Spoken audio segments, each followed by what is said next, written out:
Okay. Welcome, one and all, to yet another episode of Wick TV. It's a cross ideological space where we come together to talk about issues both political and cultural, from the silly to the serious. And today, gang, we have a show for you. I've gathered an elite team, if you will, of people that I respect, people that I find very intelligent, people that I find are wise beyond their years in some cases, to discuss how can Democrats, in the current political climate that we find ourselves, where we have, as Democrats, the lowest approval rating we've had in years, we have a situation where more and more people are identifying with the Republican Party and affiliating themselves with the Republicans than with the Democrats, and it hasn't been that way for a long time. When the Republicans control the White House, they control the Congress, they control the Senate, when they control the judiciary, right? What can Democrats do to turn this around? Why is this the case that Republicans seem ascendant? Why is it the case that Democrats are so poorly regarded by the American people? And what could be done to fix it? And we've gathered a team to talk about it, and I'm going to give the mic to them to introduce themselves, give them some brief opening thoughts on this, and then we'll just get into discussion. Thank you all for being here. Glad to see you, and we're going to get into it. Eucharist, we're going to let you go first. Hi. Hello. Hi. Yeah, I go by Eucharist online sometimes. My name is Philip. I teach political science. I mostly do political theory, but occasionally talk about American politics when I'm forced to. I came on as kind of a friendly opponent in the sense that I'm a conservative, or I call myself maybe an anti-MAGA conservative who I want better opponents. I think having bad opponents is maybe one of the keys to GOP success currently. So I think conversations around this have been centered mostly on messaging and media strategy. And while that's really important, and obviously like the story we talked about since Obama 2.0 at least has been the role social media plays in elections, I think it may be wrong to focus on that here. Trump was popular in key areas, Kamala wasn't. Incumbents struggled across the globe in an inflationary economy, and I don't think social media appearances on podcasts or whatever would have fixed that. So I will cautiously say I think looking to the future, Democrats have to have a long time horizon. They're victims of some broader global trends. They're victims of aggressive Republican politics like partisan gerrymandering. And they also have handed themselves some tremendous self-owns. And that's demonstrated in demographic losses in this past election, losing key parts of their base in the white working class, Latino voters, black men. And so if I were a Democrat, the first thing I would do is go talk to those people and figure out what was missing. I don't know. I don't have a golden ticket or a silver bullet. I just think that might be the place to start. So. Okay, well, thank you for being here. We're looking forward to have you contribute to this discussion. And as always, welcome to the show. NotSoErudite, what do you have for us? Hi. I think where the Democrats have gone wrong, I think is kind of global. I also think that there's probably not a perfect answer. I think there's going to be a lot of speculation. There's an unfortunate thing where at all times, as in the way with social media and a whole bunch of kind of wave and sociocultural based fields, I suppose we could call them, there's no perfect answer. There's just a lot of speculation and hopefully informed speculation, right? So what do we see is we see populists and populist rhetoric becoming increasingly popular. We see men moving away from Democrat voting. We see people of color increasingly moving away from Democrat voting. And so it suggests some element of the Democrats are failing to reach and appeal to men and to particularly Latin, but broadly a base that we really relied on less and less. I think there's probably a multitude of factors for each of these groups. Obviously, I have a personal preferential interest in men, as that's what I talk about. But I think it's probably important as well for the Democrat Party to keep in mind kind of all of these bases and areas as they try to reevaluate. Okay, well, thank you for being here. As always, I really appreciate your contributions. Next up, we have a first-time guest on my show. Glad to have her here. Renee, tell people who you are, what you do, and why we should listen to you. Go ahead. Hi, I'm Renee. Thanks for having me. I research social media and influence. I study actually more the infrastructure part, like how do different features and different affordances give people particular types of reach, how do ideas spread across platforms, and how do influencers and crowds kind of shape reality and shape public opinion. I'm really interested in how public opinion is formed today. And I'm also an academic. I'm at Georgetown now. I was at Stanford for a while. So I guess everybody has the like hammer and nail dynamic here.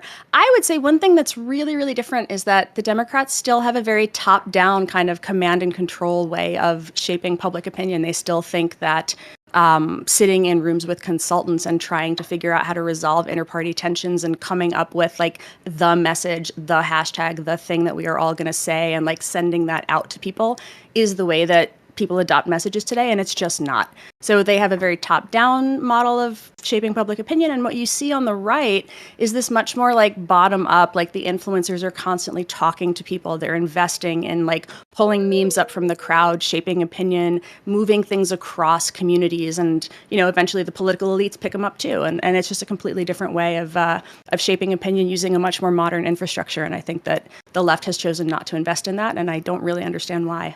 Interesting. Well, we'll get into it as we go. Thank you for being here. Really looking forward to your contribution today. Next up, not the first time on my show, but we always love to have him, Tracing Wood Grains. Tell people who you are, what you do, why we should listen to you, and what are your thoughts? How's it going, everyone? I'm Trace. I am a writer, law student, and the co-founder for the Center for Educational Progress, a think tank focused on excellence in education. And politically, I consider myself something of a disillusioned centrist who just registered Democrat as sort of an invasion of the party, a way of saying that I think that the center needs to become a little more muscular and a little more willing to get involved in taking the game of politics seriously. As far as where I see the Democratic Party right now, I think it's in a really interesting point of tension.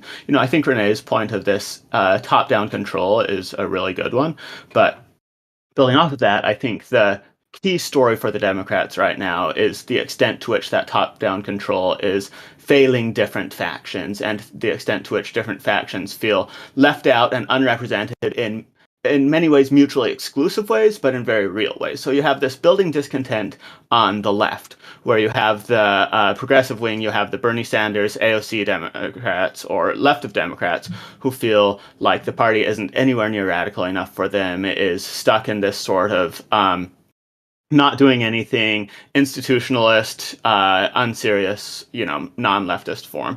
And then you have the disillusioned center sorts, the quote-unquote heterodox sorts, whatever you want to label them, who differ from the Democrats to the right on a lot of different areas, and feel like Democrats have been really hard line on enforcing a party line in terms of, say, trans issues or immigration or any sort of heated culture war issue of the day. A lot of times, anyone who disagrees with the Democrats on one of those is liable to feel like they've been shut out and shoved aside from the party.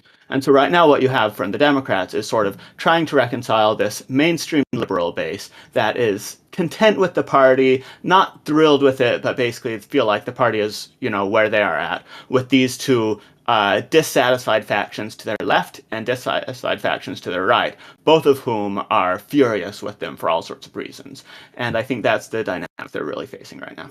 Okay, and I guess let's start with that. And thank you for being here. Really, really appreciate you coming on today. This is something that I've noticed in talking with across the board to Democrats, to leftists, to progressives, etc. All of them seem to blame their losses on the other side of the Democratic faction, right? So, an example, leftists will say, well, Kamala's appealing to the center is what lost us the election, right? And then you have the more moderate Democrats who will say, well, no, us not disavowing our extremists is what cost us the election. Is this infighting indicative of broader systemic issues that the Democrats have, or is it simply just the result of, well, we lost, so there's going to be some finger pointing that's going to happen? What do we think? And it's an open discussion, so just jump in. Go ahead. Not all at once. Sorry, could you reframe the question more Sure. succinctly? I feel like I Are got we lost in it. are we in the middle of a democratic civil war? I don't know the answer to that exactly, but I did. There was a great article in Washington Post this morning. The headline was "A Populist Uprising Stirs Among Democrats Furious at Their Leaders And I think it's probably true based on that reporting and based on, just the general vibes that there's a large part of the base that feels like there isn't leadership, one, and two, that the leadership that there is doesn't really represent their interest. And so the people that they do grab onto that they say do represent their interests are people like AOC who seem to be doing effective politics and doing some economic messaging as opposed to what they feel like is sort of lost cause social messaging. And so, I mean, it seems like there's disaffection broadly. That might be indicative of what you're calling a civil war. I think they're also visibly out there, right? I mean, that's the as far as people who actually know how to use the moment, knows how to get attention, know how to. I mean, if politics is a game of attention at this point, which I think it is, then it is the younger generation. It is people like AOC whose politics are personally very far to the left of mine, who is actually inspirational in that regard. As far as like, here's someone who knows how to harness an energy and move it forward. Whereas then you have Chuck Schumer, by contrast, who is completely invisible, just not even in the conversation. Well, go ahead. And the last time Chuck Schumer was represented in the conversation, everyone was pissed off at him, right? He just looked like he acquiesced to the Republicans on the spending bill, which at this point now, it doesn't really matter what Schumer does. Everyone just is going to hate him because he spearheaded what is viewed as the laying down to the Republicans, right? So there's not just this civil war as far as like there's a civil war insofar as like Israel-Palestine. Like that is a really difficult problem to solve for the left, especially. The right, I feel like, wrestles with it a fair bit less. There's pretty few on the right that I think are really staunchly Palestinian, except for like probably more on the extreme right who just really dislike Jewish people. And so there's so many fraction lines that make it really hard to resolve, right? Where the more that you appeal to people who are in the Free Palestine camp, the less that you appeal to those who support Israel and feel that Israel is getting kind of dogged on unfairly. And so there's civil wars on multiple lines. There's a lot of people saying that we should work more closely and try to use the system to create some level of bipartisan work with the MAGA team. And then there's, as the same article that Eucharist mentioned, since he gave it to me, is, people getting really angry about that and being like, how dare you expect me to give them any points whatsoever? I'm not doing it. I'm not engaging with them. And I think the problem is that the answer to what will win us the election, but more importantly, protect our democracy, it isn't knowable precisely. There's a lot of guesses as to like what the correct pathway is, which I think is why this is such a difficult thing to answer and spooky, because it means that the people who will rise up to try to answer it are probably people who are best capturing emotions and not necessarily having good policy or strategy. I guess it's a little bit of a side question, but I realize that perhaps foundationally we just have to ask, why do people seem to hate the Democrats? Democrats hate the Democrats. Everyone seems to hate the Democrats. Why? Why are they so unpopular? So they're unfun. Yeah, I mean, I think that's part of it. I think the key is people did not hate the Democrats during the Obama era. Democrats really liked the Democrats during the Obama era. Everyone liked Obama. Everyone had a good time. Everyone could basically unite under the tent of Obama, except that at that time, there were already seeds of discontent. You had some of the progressives feeling like Obama made big promises and then didn't quite accomplish a lot of them, left them wanting more, left them hungry for more. But at the same time, you had this sense of inevitability, this sense that things were going the Democrats' way. They would just keep going the Democrats' way. There was this demographic inevitability that they were just going to keep winning and winning and winning. And then you sort of got hit with a triple whammy. You got hit with Hillary trying to sort of clear the path for herself, and having one stubborn senator from Vermont refusing to let her clear the path, which suddenly all of this frustration with the mainstream Democrats coalesced into a singular vision of Bernie Sanders' socialist left. If you didn't like the mainstream Democrats, if you didn't like Hillary Clinton, if you didn't like this, clearing the path, any of that institutionalism, suddenly you had an outlet for it. And you had a good 4 years between 2016 and 2020 of movement building with that, and I'm feeling like they were robbed by Hillary, feeling like they didn't get a chance, feeling like they were this insurgent uprising. And so really you had these seeds of discontent going through that. And then you had the 2020 primaries, where everyone was really trying to play to that faction. Everyone saw that ascendant, aggressive, angry left faction, and they wanted it.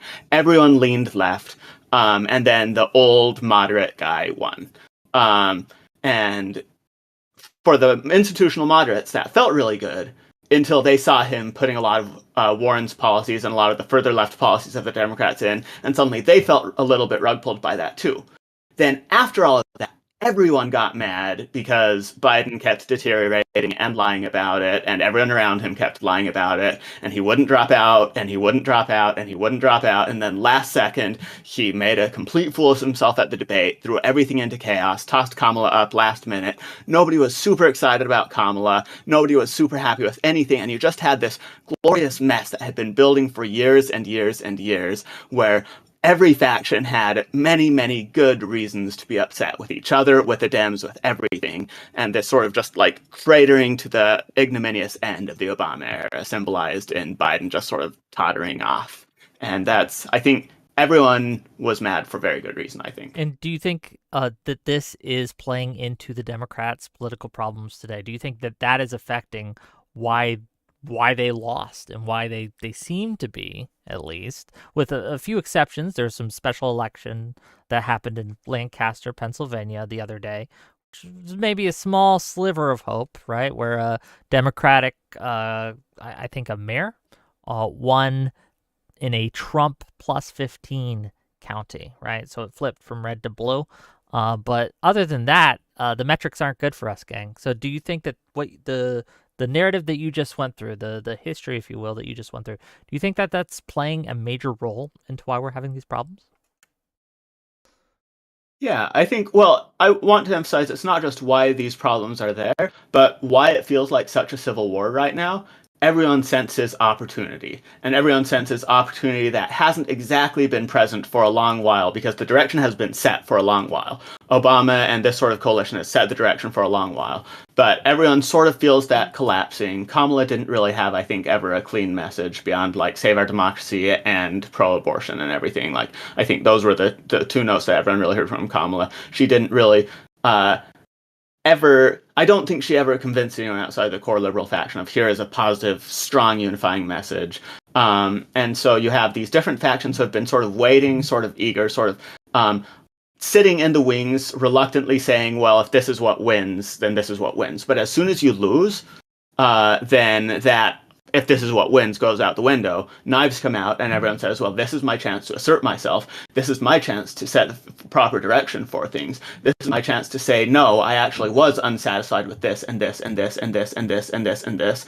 And winning is something that cures all ills. Because they lost, all of these cracks are going to be very, very visible and are going to be very, very relevant because in 2 years and then in 4 years, people will have very much an opportunity to set a longer-term direction and a core unifying vision for the Democrats in a way they didn't have. And I think everyone's kind of aware of that. I think one of the things that I get tripped up of on the analysis is I think there's micro ways to analyze how Democrats have failed, and then there's very zoomed out meta ways that we can analyze. And I think until we can agree to some degree on like a through line of the meta, the micro is going to be really hard to manage as well. Because when I look at the Democrats, I think you, Tracy, put it very, very well. There isn't like this unifying front. There's a lot of opportunism and people kind of fighting for the leading position. But fundamentally, Democrats don't stand for anything. They became increasingly soy post 2016. Like unironically, the fact that like they're not fun to hang around, it's very lowbrow. It's a very, I'll be the first to be, which to be fair, everyone here is significantly more educated than me, so I can be the dumbass here. But it is, there's a problem when you spend time with left people. If anyone is further left than you feel hostage to their sensitivities, right? And I think it creates this very disgusting feeling towards it. And the problem is that these feelings, they aren't the thing alone that changes the election, but they get captured onto all of these other micro and national level issues like economics and policy and whatnot. And then the emotions lay over top of it of being like, yeah, the last time I talked to a leftist, it was really unpleasant. They were like super condescending and rude, right? And I think all of these things kind of blend together to create this national ick that I think people broadly have for Democrats. And it seems like the only people who still like Democrats are by and large the people who are like very status quo, are just kind of like, but things are fine. And nobody wants to listen to those people, hear from them. And I think most people can agree things aren't fine. Like things aren't fine. We are actively having our institutions like assaulted right now. So I I wanna spent 10 years in San Francisco from 2011 to 2021. And this is blue and bluer, right? And I don't usually talk about when I was on Twitter. My politics were like front and center because I would get very involved in the San Francisco political conversation. And anybody who followed me like knew that I would really weigh in very heavily on certain local politics. I have always found local to be much more interesting than national because that's where I feel like I can really have an impact, and that's where it's much less about particular affiliation and much more about what particularly in California, the propositions, like the extremely niche dynamics of California politics give a lot of participatory power through, what ordinary citizens can do. You can get something on a ballot. You can recall a school board, for example, as we did. You can recall a DA. You can actually do quite a lot. And I don't usually talk about my personal politics except when I'm advocating for something. But the feeling that I had there was that even though we were blue and bluer, it was really a fight for like who owned the brand, right? Like what was the brand of Democrat? And this would come up in some sort of kind of funny ways, like delegates, right, to the DNC, and these dynamics around like which, particularly because San Francisco really looms large in the minds of conservatives, right? It's on Fox News all the time, and that meant that the caricature of liberal governance or far left governance, as the moderates of SF saw it, shaped public perception of what the Democrats were writ large, even as we weren't 100% sure if we counted as Democrats or if we were independents or if we were moderates or like what we even were. And so being there was this sort of interesting experience of feeling like you didn't quite know what the tent of the party encompassed. You knew you weren't MAGA. so what was left, right? You felt in some ways like maybe you were almost closer to the bulwark Republicans at times, or to the that sort of sphere that had splintered off, the sort of center right, center left alliance that was starting to come together around, can't we just have good normal governance? But that's not necessarily a party brand. That's just a very basic desire, and it's very hard to build a brand around we would like basic competence, please. And so that's where I think this question of like, what is the party and what does it stand for? When you don't have a brand, it's very hard to argue that somebody is the standard bearer for it. And this is where I think you're seeing that civil war that we have always had in San Francisco play out at a national level now.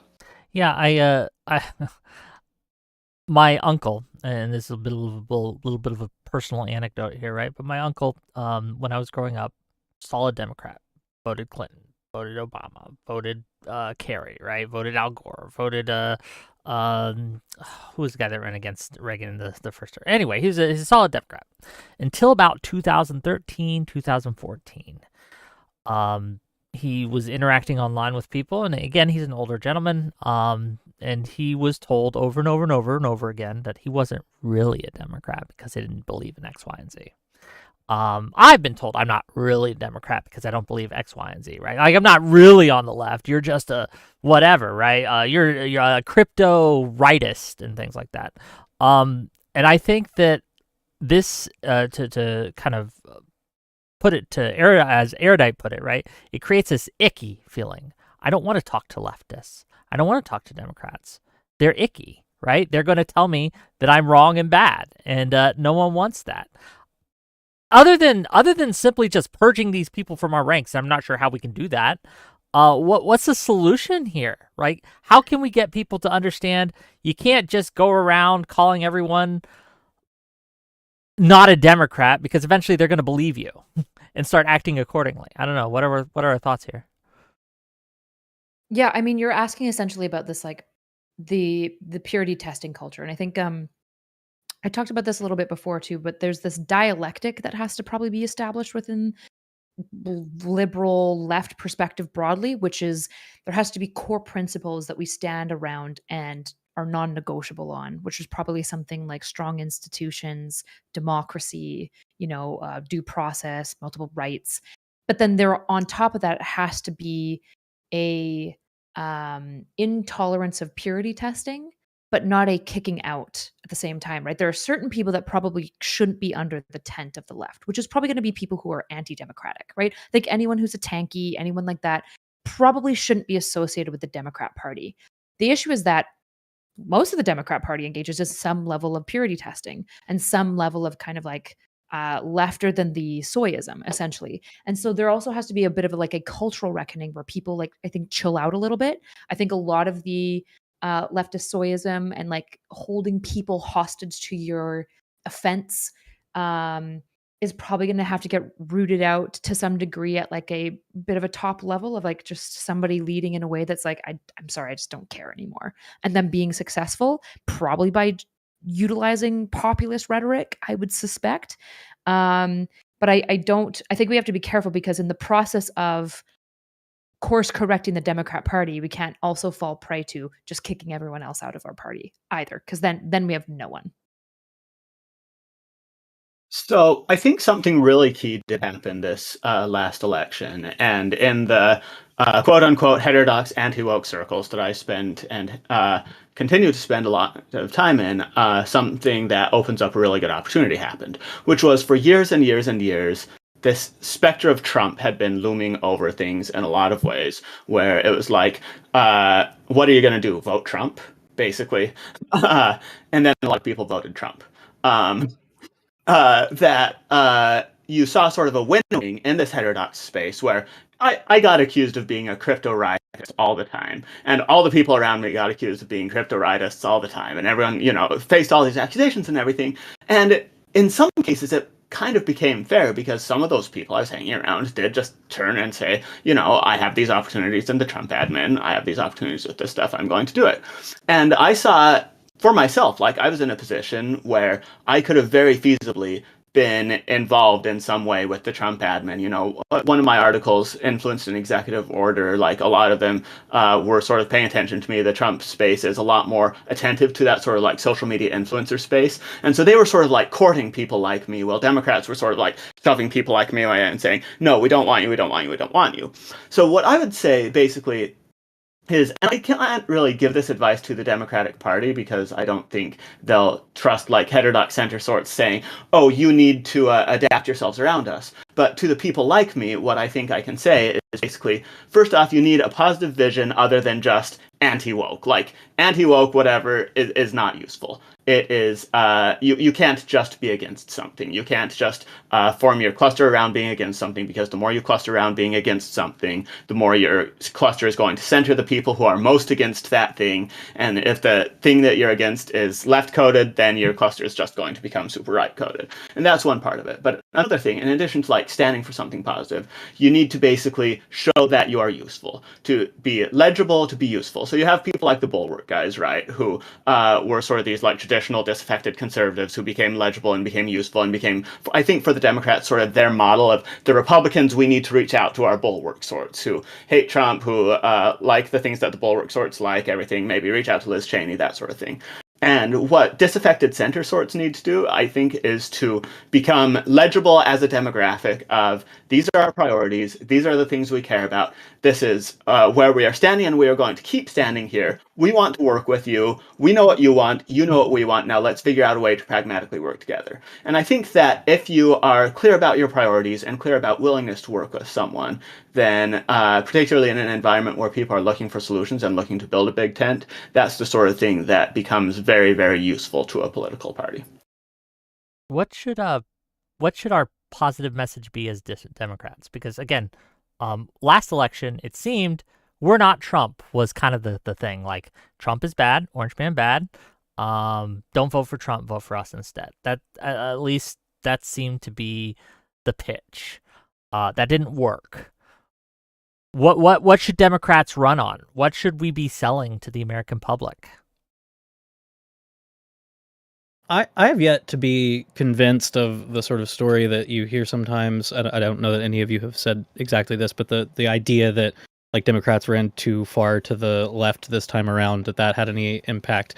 I think one of the issues that people sort of rubbed up against was the sort of disingenuousness of certain positions that were offered by people like Kamala or the way that people view, I think, Gavin Newsom now.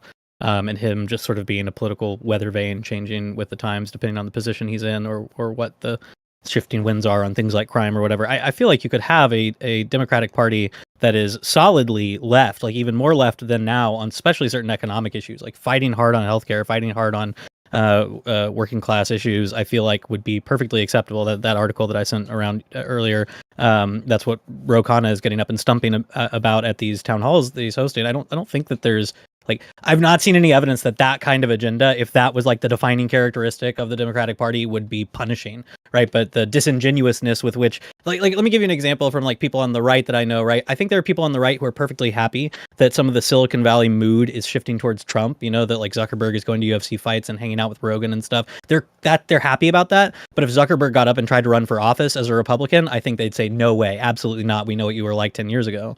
And so, like, I think the same sort of phenomenon happens when you have, like, people like Kamala who 5-10 years ago were being far more progressive and now are trying to knock it back. Like, it just feels disingenuous. It's not like she couldn't have just been a dyed-in-the-wool progressive. Like, people don't seem to be punishing AOC because she's more progressive than most. Like, she seems to be quite popular, all things considered, in a leaderless party. So, yeah, I feel like that's a perfectly open field. I mean, I think one thing that happened to Kamala is that she had the worst branding party for her, right? They really tried to brand her like she was a Biden, and they were running off of a lot of Biden policies. But Kamala is this kind of like feisty, definitely further left, I believe, maybe not anymore, politician who in every way shouldn't be branded like Biden. That's not her, right? They gave her this very like kind of waspy, clean white branding when she's like a pretty feisty Black woman who's got pretty different opinions, I think, than a lot of people. And when they first started leaning in on her personality and her type, when she first came onto the scene, when it was her PR team, she was doing really, really strongly. And then it upgraded and she essentially got the Biden PR team because they had more experience. They were updating all sorts of things. And suddenly everything fell apart and they started prioritizing things like traditional commercial advertisements while Trump was going on stream with Aiden Ross and doing like hilarious McDonald's bits, right? And so I think what happened a lot is that there's this schism between the perception of the Democratic Party, right? When people hear that I'm left-leaning at a media level, that's very different than what the policymakers are doing and the funders are doing. What is the difference? What's the fundamental difference there? The institutions of the Democratic Party are a lot more stodgy. They're a lot more white. They're a lot more old. And the media of it is very young. It's very populist and it's very leftist a lot of the time. And this is why leftists feel completely abandoned by the Democratic Party, because they are. The Democratic Party was like, that's a really cute aesthetic. I'm going to wear it. But like, it was never inherent to them. They were never like socialists in the way that Bernie was. So I don't know why they needed to put on that outfit, right? And so then everyone's like, well, this was fake, which it was. They burned all of their relations with the further left because they stole their aesthetic and didn't care about it, which I would view offensively as well if I were them. And also had kind of this like milquetoast kind of like positioning. Did I answer your question? Yeah. Can I build on that? Go ahead. I think please do. what you're getting at, and what I was going to say when around the same time as you were talking is it's the authenticity piece, right? That's the thing where going live is, you know, it's putting yourself out there in a completely different way. That's the difference between, you know, the same way we had politicians change between radio and television, we have the same shift that happens between television and social media, and then social media and the shift to video, right? It's just, who are you? Who do you show up as? I think that you can get away with quite a lot as unapologetic. Like, I think that's actually really the number one thing. This has been my experience anyway, right? Like when I said, you know, I don't even necessarily identify as a partisan of a particular point of view or flavor, but if there's something that you really actually care about, showing up for that thing very unapologetically, that's what resonates with people. And that's, I think, whether you call it Democrat or not, it's that, you know, the candidate, whatever they, you know, if they put the D after their name, then they become an avatar for the Democratic Party by showing up authentically in that way as themselves. And that is something that I think AOC and some of the younger generation intuitively understand, that the older, more managed, you know, manicured, like, here our branding people have gotten to you now. Well, once that happens, it skinwalkers. Disappears. Yeah, exactly. Yeah. No, I think that one of the benefits that Bernie had when he was running, and and it's very much the same benefit that Trump has, like him or not, he's genuine. You know what you're getting, right? And that's not to say honest. Trump is anything but. but he is unapologetically, genuinely a liar. And he's okay with it. He doesn't care. And as you said, he makes no apologies. He's like, I'm just going to lie to your face and you're going to take it. And everyone seems to eat that up for whatever reason.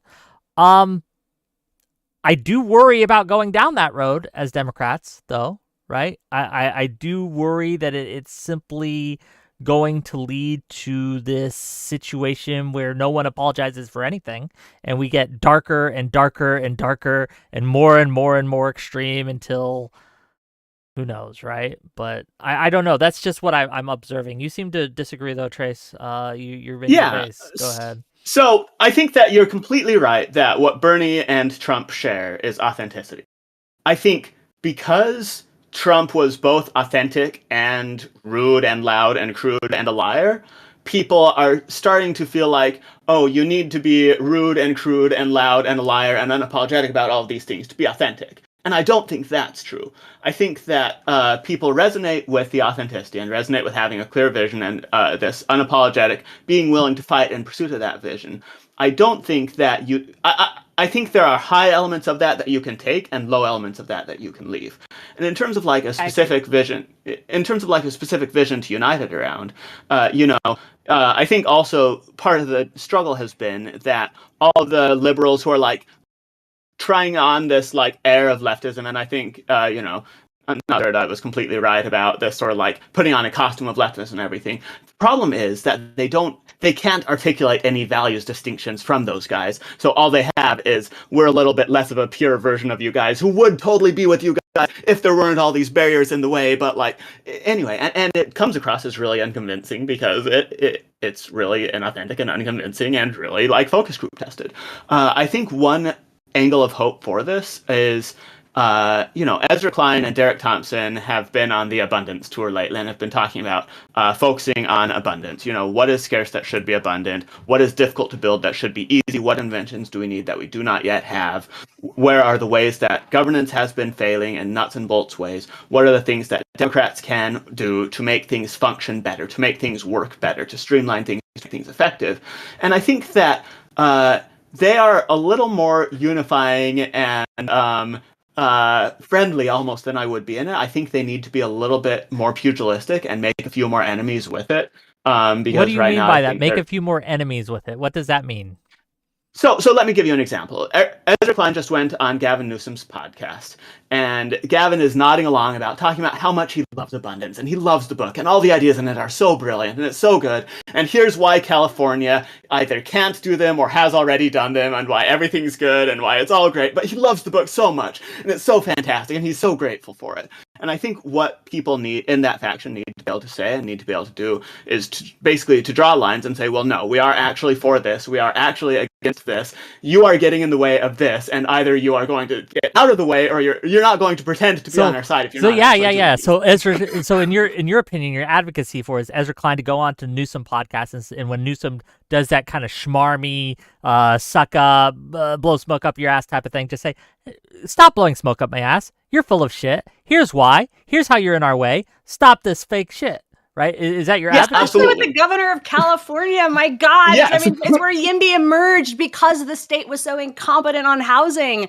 I interviewed Derek for Lawfare podcast, and that was the one thing where I was like, explain to the California politicians specifically, point by point, what they need to do, because we have talked about this in California for 15 years and nothing has happened. Like, it's such a missed opportunity. It really is. I mean, people need to be hitting the politicians with this, saying, like, here is where you have failed. Please do something different. Here's the roadmap for you. For the love of God, change it up. And that's what I want to see anyway. I want to see like the younger generation actually take that. So yes, I completely 100% agree.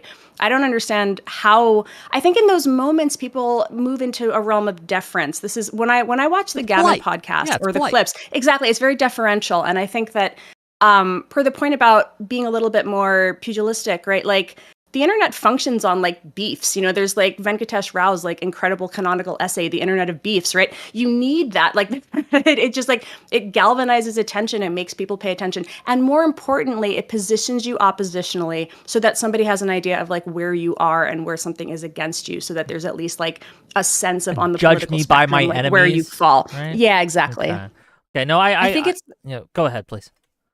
one thing that I'd be really interested in, because I think, like, for example, I'm trying to think about people who'd be most critical of me for this perspective, which would be like, make more enemies. I'm actually okay with that. I think there are some people that we have to kick out and some people that we don't even need to kick out. We just need to say, I'm sorry, we're going to stomp on you, like, out of the way, and you can come along with the bandwagon when you feel comfortable, right? One thing that I think is really interesting is that the leftists would say, for example, they're like, we've been willing to stomp the whole time. We've been doing that the whole time. We've been offensive. We've been rude. We've been calling people out. And we're the ones you're complaining about. Because I think what's really difficult is that when you create a group that says, not everyone gets to be part of the group, and these are our core values, and we are going to fight you, and we will be mean and confrontational at times. I think the most important question is, how do you do that ethically, right? And I think my criticism of the leftists isn't even that they're mean. It's that I think that they're mean incorrectly. I think that they prioritize the wrong things broadly, but their meanness, I think, is actually pretty solid and pretty reasonable enough. I think that their anger a lot of the times is justified. I just disagree a lot of the time with their policy making, for example. And so I think one of the big things that has to happen, particularly I think within like the liberal part, because I think that, at least for me, obviously, the policies that I fall in line with are going to be liberal broadly. I think that liberalism is a pretty good idea by and large. What liberals have to do is not be afraid, because we're like, liberals are like almost like malignantly polite. We don't want to offend, right? We certainly don't want to Yeah. offend, right? We don't want to offend anyone. But what are the battlefronts that we should be selecting? And what are the ways that we engage in that warfare that still maintains ethics, right? Like, I think canceling, for example, is really bad. Even though I disagree with everything that Hassan says, I disagree with his platform, and I think that he doesn't belong in the left until he gets in line with being pro-democracy. I would never want him deplatformed and just taken off of the internet. I think that that's bad, for example. So then there's these questions of like, what are the ethical ways that we engage in this essential like civil war warfare? How do we kick people out? How do we keep people in? How do we tell people we don't care about their feelings? How do you do all of this without going the wrong way, in the way that MAGA has, or in the way that maybe we feel that leftists have? I agree with what all of you are saying to various degrees, and I do want to hear from you as well, you, Chris, in a second, but I just want to get this out before it slips my mind, right? Is that I think that Renee and Tracy are exactly right, that a lot of people at the Ezra Kleins of the world do need to be more combative. We do need to stand up for ourselves more, right? We need to say, no, these are our positions, and no, you're not really one of us, right? You are actually in the way of us, and this is why. But I think that the problem with the left, right, with the more leftist kind of progressives, right, is they have no sense of moderation, and they will stomp anyone. I call them the Highlander left, because there can be only one, right? And if you aren't all the way right with it, don't spit out your drink. It's okay. Just hold it in. Okay. But no, if you aren't with us, right, you're against us, and there can only be one true leftist, and the rest will be destroyed. There's got to be a middle ground here, right? There's got to be a middle ground here. The reasons that the left, as you were saying, Erudite, isn't something we want is because they have no sense of scale. They'll just hit anyone, and we don't want that. We need to pick our targets, as you said. But that's my thoughts here. But I really like the idea of being more kind of finding an enemy to run against, and using that enemy in a way to define yourself. I like that idea. You, Chris, I want to give the mic to you, and I see the super chats. We'll get to them at the top of the hour. I promise you. Okay, but you, Chris, go ahead. I don't want to like lapse into just talking about messaging stuff. So I don't think that's what this is. I think it's an interesting point. It's not my monkeys or circus, because I'm not a Democrat to know who to kick out, who to keep in, and for what reason. But I think maybe the more important thing is how do you get some people back who may feel very alienated, right? So the story of the 2016 election at the end of the day is the story of a few key counties in a couple key states like Wisconsin and Michigan that were Obama voting counties that were Trump voting counties. And so, like, I have, again, speaking anecdotally, I grew up in Tennessee. Tennessee hasn't gone Democratic since Clinton because he was a Baptist, and before that they hadn't gone Democratic since Carter because he was a Baptist. And there was this drive I used to take in high school through a little holler that there was a family who hung Confederate flags outside their house, but always had yard signs for the local or state representative Democratic candidate.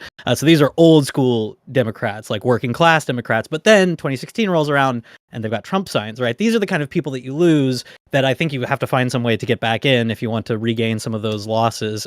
Or maybe we're going through a partisan realignment. We can talk about that later. But I think those are the kind of people that you need to not alienate. You need to understand why people voted for Trump and find some way. Now is the perfect opportunity, by the way, with 25% tariffs on cars kicking in and paychecks looking not as good as they were before. Now's your chance to sit down with these people and say, what is Trump actually doing for you that you thought he would do? What's from the Democratic Party, yes. I think Trump sold himself magically by sheer and utter lies as the candidate for the working class, where Hillary was the aloof, like we were talking about at the very beginning, the person sitting in rooms with donors and Wall Street, doing Wall Street speeches rather than caring about working class interests. I don't think Trump is a representative of working class interests, but he convinced enough people of that. Not a lot of people, but enough people in the right places. And so those people now are probably a pretty good time to say, hey, look at your wallet. That didn't seem to work out, did it? So, yeah, rather than saying, oh, you filthy Trump voter, how dare you? You may never come back in, right? Is that something we should do? Like, because I've seen the memes, right? We've all been on Twitter, maybe some of us more than others, but there's the "Fell for It Again" award, right? That keeps getting given out. The leopards eating faces meme, and the tendency for a lot of people, and unfortunately, I seem to fall into this trap myself on occasion, where instead of when someone on the right expresses regret for their vote, like, oh man, I didn't think Trump would do this, I'm kind of regretting my vote a little bit. One of the things I see people do is, you fool, you utter idiot, you're getting what you deserve, you better take it now, right?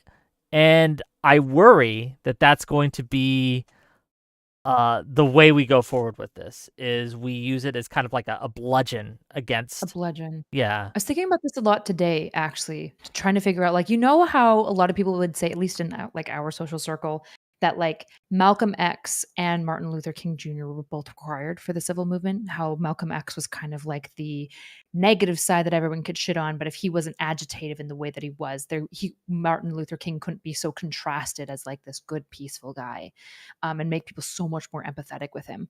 I don't know if I agree that the Malcolm X, like especially the violent elements, are necessary, but I do wonder if a balance between shaming and empathy is valuable, because the issue is like there is a certain amount of bludgeoning that needs to happen. And there's also people that need to welcome those who were wrong in. I very much wonder if we need both.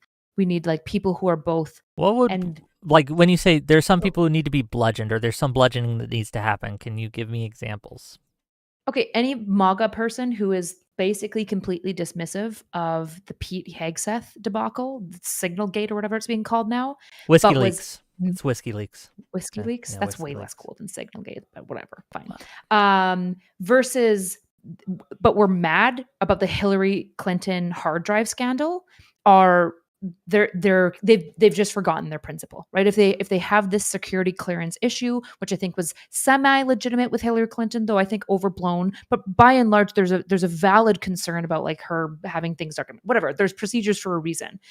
You cannot be mad about that and not even more angry about this. You can't do it, right? And so individuals who are not acquiescing on that, I think, should be bludgeoned over the head. But I do think that there should also be some people that when they, for example, I saw like Rob Noor like the other night, like make a tweet being like, guys, like, can we stop coping about this a little bit? Like the language game is bad. It's small, but I'm willing to reinforce it. And I also think it's okay that some people are really mean to them. I think the problem is that the tent has to probably let both in a little bit. We're going to fight with each other, but I could be wrong. I don't know. Like I'm sure. predisposed towards the empathy side, but there are some things that are so intolerable that I don't think I can reasonably expect the Democrat side to be empathetic toward, even though I might be willing to be. I think there's a certain aspect of which there's a certain sense in which, rather, that Democratic voters and people actively involved in the party might have to get comfortable with the fact that you need really heinous people to win. So, for example, right, some of the big bleeds, like not that Trump won these demographics, but some of the big bleeds year over year into the 2024 election were like black voters and Hispanic voters. I don't know how to tell some progressive Democrats this, but black voters and Hispanic voters are very socially conservative in many areas, even when they vote for you, right? They have views that you might consider pretty heinous on certain social things that you feel very strongly about, but you need those people, right? So you're going to have people in your movement that you if your goal is to, anyways, I think you know this, but as regards the sort of people who are fighting, well, this stuff doesn't matter about the Hegseth thing, I think you're right. Like, these people are loons. I don't know if those people are ever winnable, and I don't know if they're the sort of people but also I think they're the kind of people who might say something like that in a Twitter fight, and then 4 years from now might be voting against Vance, right? I think they might be the kind of person whose wallets are hurting enough to where they go back to the Democrats if the Republicans don't pay off on their promises. I am curious what Renee and Trace think about the bludgeoning thing. What level of bludgeoning, if any, needs to happen, in your opinions? I'm just really curious. Well, what I was thinking actually is that does it matter if you bludgeon? So one of the things that I look at in my work is actually just the splintering of people into now distinct social spaces, distinct social platforms, distinct moral spaces, distinct physical spaces in some cases. There are certain places where you live in the real world where you are in maybe politically diverse areas still. I'm in DC, so it is, but that question of like, does me wagging my finger at somebody actually matter to them? And the answer is really no, it doesn't. And that's because they don't give a shit about my opinion, right? Because Really? I'm not part of the community.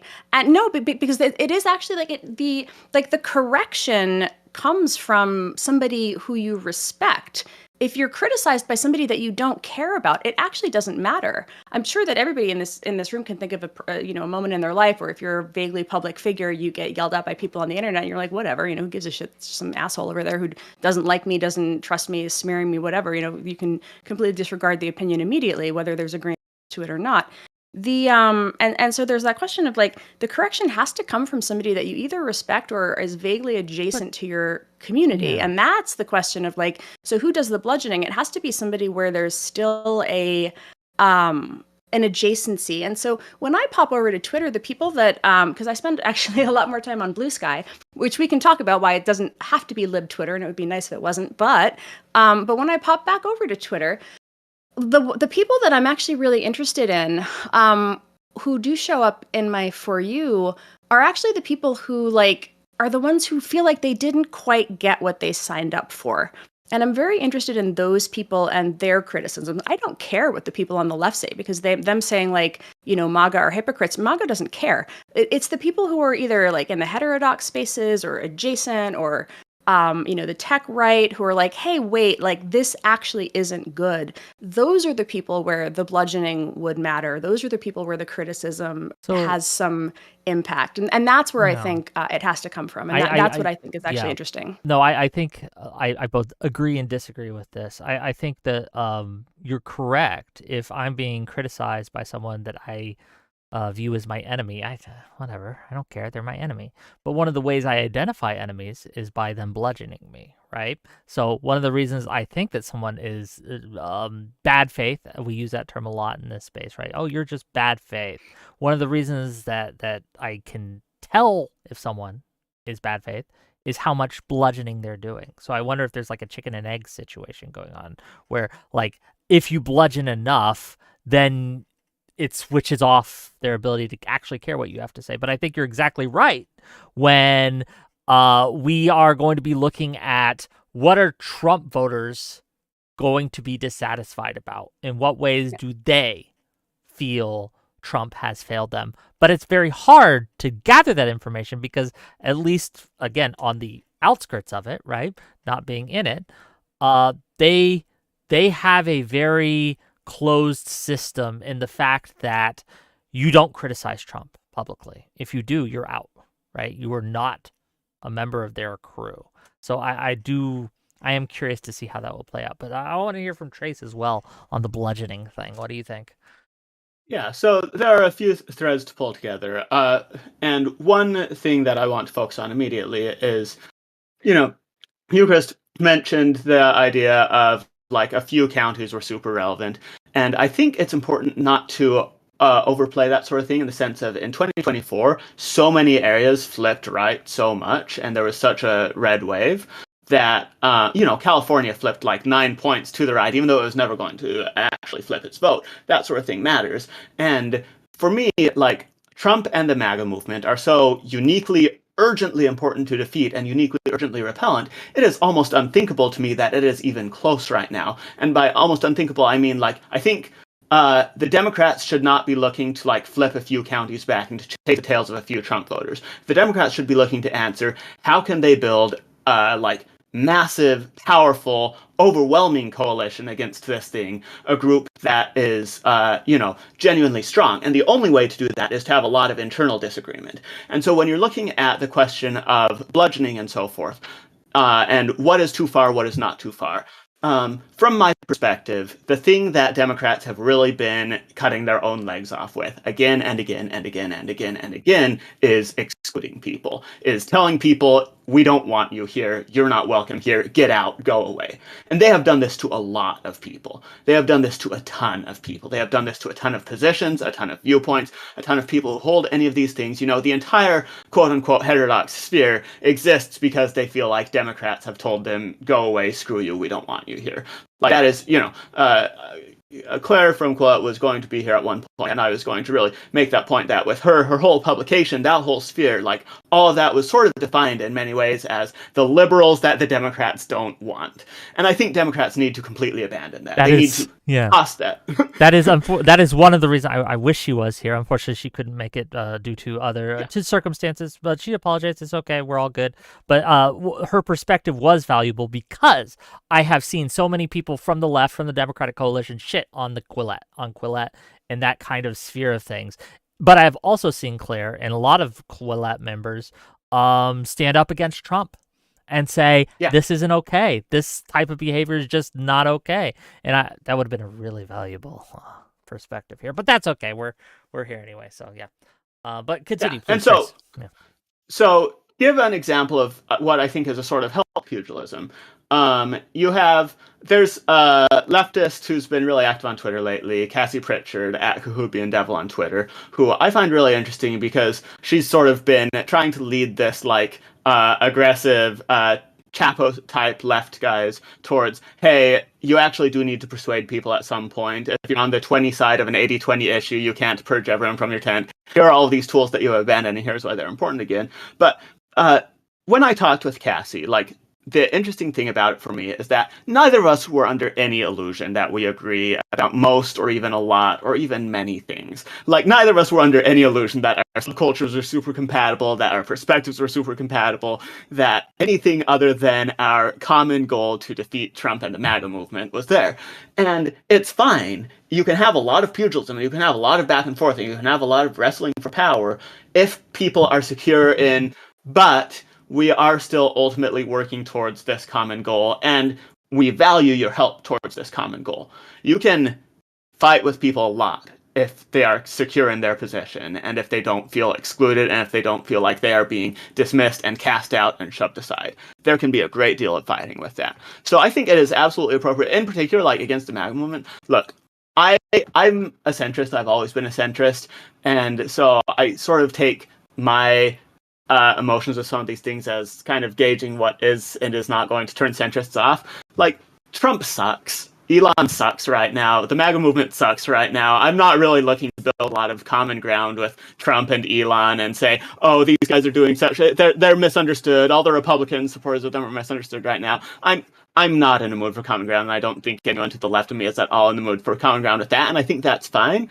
But I think you do want to, like, people who were drawn to that and find some, and were disgusted with the Democratic Party, were disgusted with those things. You don't want to, like, validate the actions of your political opposition. You do want to say, hey, if you find any sort of common ground with our frustrations, if you find any sort of common ground with anything we're saying, then forget about whatever else we disagree on. We want to hear you on that common ground. We want to hear you on the things that you share with us. And whatever else you disagree with us on, that's fine. That's what are fine. the if you agree with us opportunities on one thing, you're our friend. on this? And no, we have time for this before we get to super chats. What are the opportunities here, right? Because you mentioned a few things like what kind of centrist, like more kind of soft Trumpists, the people who soft voted for Trump, not the MAGA people, but the people who were like, I don't really like either party, but I'm going to hold my nose. I'm going to vote for Trump. What are some of the opportunities that you see recently happening? I know that you, Chris, mentioned things like pocketbook issues, tariffs, the car tariffs that are coming in. What are the big kind of opportunities do you think that the Democratic Party should really focus and hone in on here? And this is to everyone. Go ahead. The disproportionate percentage of federal workers relative to the population that are veterans are somebody that you could hone in on, right? These are people that may have been Trump voters and probably now are pretty upset, right? That's a base I feel like you should be building. Those people should be at every one of these town halls, every rally you have. These are the people you need to be dragging up there that are like, I thought this was for me, and then he fired me for no reason. Like, this is a bit like, these are the people you need to be, I think, really leaning heavily on.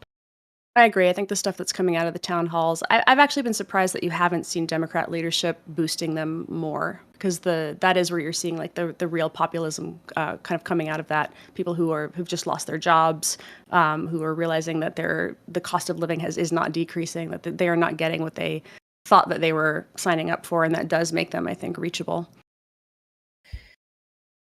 How do we make like a cultural shift, like the Harry Sisson cancellation? I think it was a really unfortunate example. I know it's like a small potatoes type of situation, but it's a really good kind of micro example of, the person who outed the whole story was Republican, like a Republican MAGA delegate. But by and large, the left jumped on it really hard. He got disavowed by Dean and Parker, right? There's a lot of people that don't want to work with him Just real quick, anymore. I'm not an expert on this situation, but as I understand it, and you can correct me if I'm wrong, wasn't he just like texting a bunch of ladies at the same time? He wasn't clear Yeah. about how many other people he was talking to at the same time. He was clear that they were non-exclusive, but he definitely like made it sound to them like there wasn't many others, and there was. So he was like he was being an unironic Okay. womanizer, like for sure. Sorry, I didn't mean to interrupt. I wanted to clarify what he had done because I'm Right. not. But I think everyone would 100% agree being a sure. womanizer doesn't mean that you can't work on like democratic policy or like Well, he's value like 20, liberalism or that and he's or a that your voice. womanizer. Yeah. But Yeah, he's he's a like 20-year-old 22 or man. whatever. Okay. Right. And like- so, okay. So how do you engage with that? Because there's a lot of women that feel frustrated that at this time and still women are often still being mistreated, that even liberal men have sexism and a disregard for them and respecting them.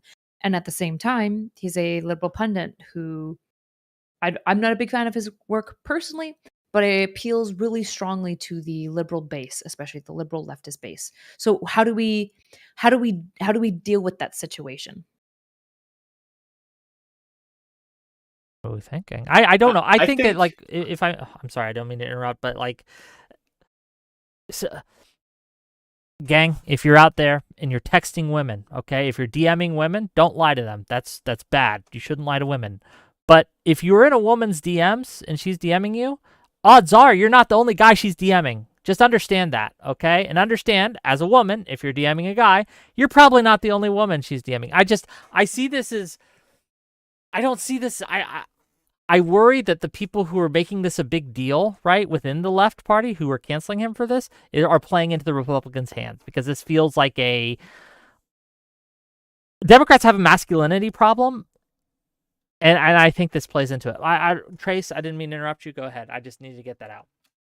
Yeah, I mean, I think part of it is you want to hear and understand and respect people's concerns without being held captive by their concerns. And I think that Democrats have really struggled with that last part. Democrats have been really, really good at, if someone is in a quote-unquote marginalized group, what have you, they are very, very good at hearing their concerns. They are very, very good at accepting their concerns. They are not very good at not being held captive by them. And I think a lot of times it's appropriate to say, yeah, I understand you. I hear this is a problem. This is legitimate. But yours is not the only voice in the tent. Basically, like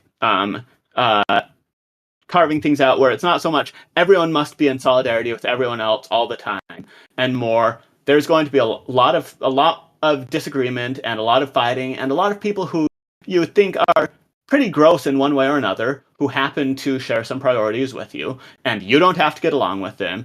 You are very welcome to get along with them, but don't make a huge fuss when someone else gets along with them. Like, basically sort of set a meta level frame of nobody has to interact with anyone else. Nobody has to like work alongside anyone else. People's concerns, people's frustrations, whatever. That's all respectable. But if someone happens to want to work with them, if someone happens to want to chat with them, if someone finds some area of commonality, like, let that happen. And so maybe just like 50% less coordination, basically, is what I'm saying. 50% less centralization, where you sort of let a group of, this moderate is not going to get along with this leftist ever. Don't secondary this leftist sanction is what you're saying. Don't secondary sanction. Don't. Okay, I get what you're saying. Right. So then the question is, how do we resolve the paradox of tolerance, right? Because if we say like Big Ten, Big Ten, Big Ten, well, the problem is that there are certain things that are intolerable, and you have to either establish those before you start your Big Ten, or someone in there will establish it for you, which is, I think, what happened with the left in large part. Like the left, in large part of why it became a Big Tent, is the left was chasing inclusivity as like one of its most important tenets for a while. It's just the inclusivity that it was interested in was more about like demographic diversity than necessary ideological diversity. And so if you're saying like we should have this Big Ten approach, we should be chill. I agree, right? I don't care about who people want to platform or engage with. I don't care like at all. I might be like, oh, I don't like that person. That's about the end of it. The question is, what is the intolerable? Is there somebody that isn't allowed in the tent? And if we say yes, which we probably should, what is the behavior that's intolerable? Because we have to resolve the paradox of intolerance if we want to have a big tent. If I may ask you, Erudite, recently I know a lot of people have kicked, I don't want to say kicked, sank out, but Cenk Uygur, for going on to Charlie Kirk's show, going on to all these right-wing shows, and they were saying, no, that's the line. That's the line we should draw. Cenk Uygur is interacting with like Charlie Kirk of all people, right? And they're saying we shouldn't. He's a grifter. We shouldn't even deal with him at all. Do you think that's the line? I mean, like, when you say intolerable, I'm not the right person to ask, right? But like, the problem is that like, here's the issue, right? My bias of intolerability would be the people that want to kick him out for that.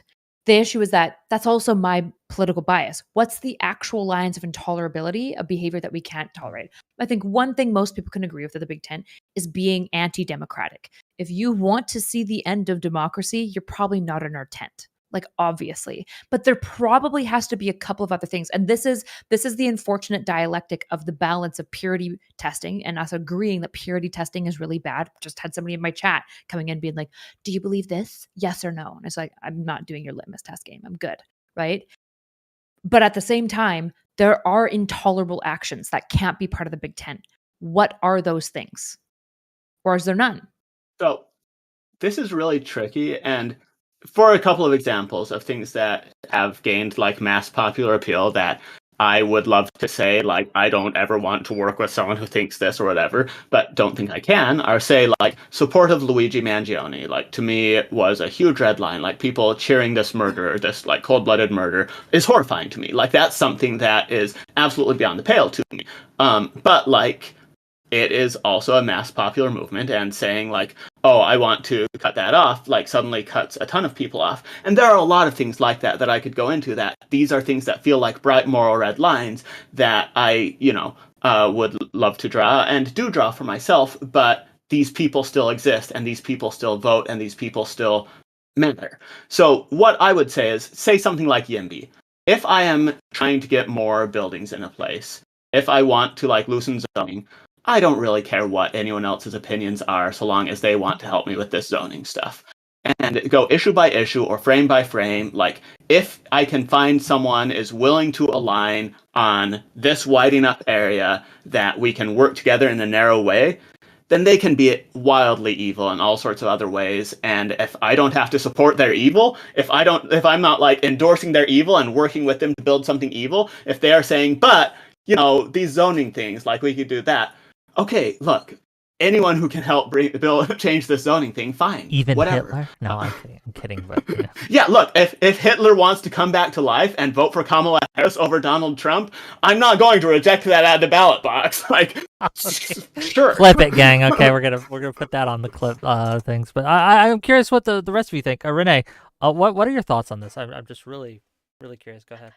It's interesting because I feel like my professional job is to describe what is happening. And so it is to observe. Here's the communities, here's the narratives, here's the networks, here's where stuff moves. Just, this is what is happening. And that's why, in a lot of ways, I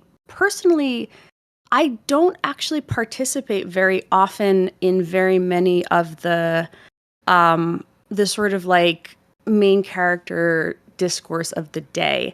I remember when like the Covington Catholic thing happened. I don't know how many of you guys remember that one, right? Where like those kids were, those kids were protesting, and the kid with the MAGA hat was and the Indian, like the stare down. Yeah, I know what you're talking about. Yeah, Okay, and go so I ahead. was living in San Francisco at the time, so I woke up 3 hours after that drama had started on the East Coast. I remember watching it and I was like, who are we mad at today? Like, what is happening today? And my personal feeling after watching so many of these things go by, just in my professional capacity, is that like there's always going to be some Rashomon moment where you're going to get like the thing is going to come out and you're going to see the video from another angle and you're going to realize that something was wrong or someone was wrong. And like, does the world need me to weigh in on that moment? And the answer is usually no. So the way I think about this question in like the areas that I do tend to participate in, like I'm like stridently pro-vaccine, and I have been forever, for like upwards of a decade. I am involved in like, housing. I want the YIMBY movement to succeed, and a couple of other areas where, again, as I mentioned, like local politics is where I choose to get involved. And then in that capacity, it is very much a, who are my allies in this moment? Are we values aligned? Do I feel like my allies are sufficiently values aligned where I feel comfortable, being on the same flyer, if you will, or being in the same coalition. The other side of it, do I feel comfortable going into a space to debate? That's the other piece of it. And I feel like that has to be treated a little bit differently. Because there, I do want the assumption to be that I'm not there because I agree, but rather the opposite, that I'm there entirely for the other perspective, that I'm there, in fact, because I don't agree. And so I think is something that, in my experience, that the left does have a hard time grokking, that you can be there in the space explicitly to disagree. And I just try to be kind of, unapologetic or clear when I'm doing that. Doesn't mean I always succeed. I do get, sometimes I do feel like maybe I didn't vet something carefully enough, or there was something I didn't know about or whatever. Certainly. But I don't know. I think it is, it's hard. I think it's very, very challenging to know all of the different facets. Grokking is one of those words I hear. I'm like, oh, okay, no, I know a lot about a person when they use the word grokking as a thing. It's like a tell, right? The 3 fingers thing. Let me get to some super chats. I do got to make a little money here, and then I want to continue the conversation. Shuzadem, I think I'm saying your name right, for $10, says this. Nah, the Democrats talk too fucking much instead of getting ish done. They make it hell to get anything they talk about done. And then they try to take credit for stuff people can't use or feel in their lives. What do we think of that? Are we just all talk, all bloviating, just out here? A lot of it. That's right? politics. I don't understand the criticism. I think the criticism is born in like, do you guys remember when Trump threw that tariff on Mexico and threatened the tariff on Mexico and said, if you don't clean up your immigration and your cartel and fentanyl issues specifically, we're going to have some issues. But then what happened in the next month is they actually incarcerated a lot of cartel members. A lot, right? There was a lot more movement, which makes you go, okay, hold on. There was more that could have been done and wasn't being done before. There's probably a number of reasons why it wasn't being done before, but there was some level of prioritization that could have occurred to have this happen. When you look at the California housing crisis and all the steps that are going to be needed to make it more possible to just build, I think there's a certain level.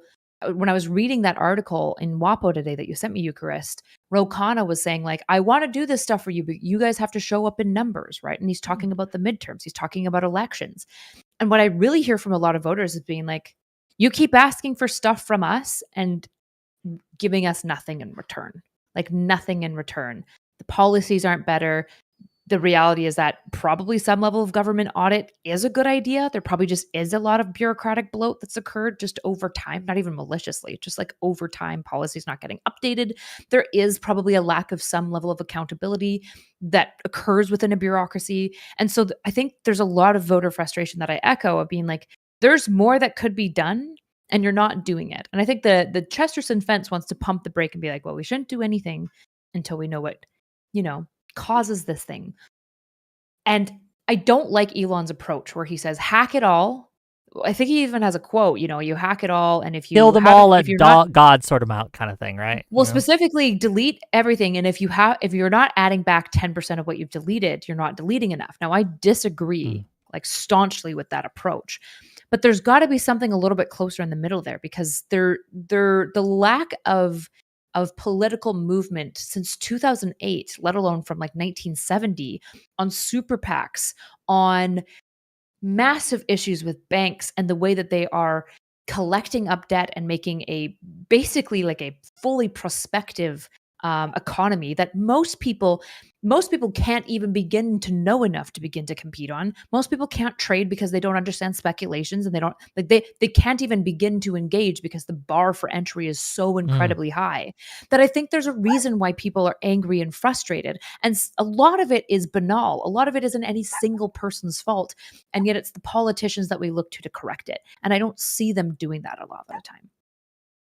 Any other thoughts on this? We've got a couple more. No? Cool.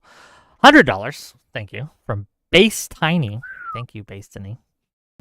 Why don't we rally around our forgotten story and founding principles?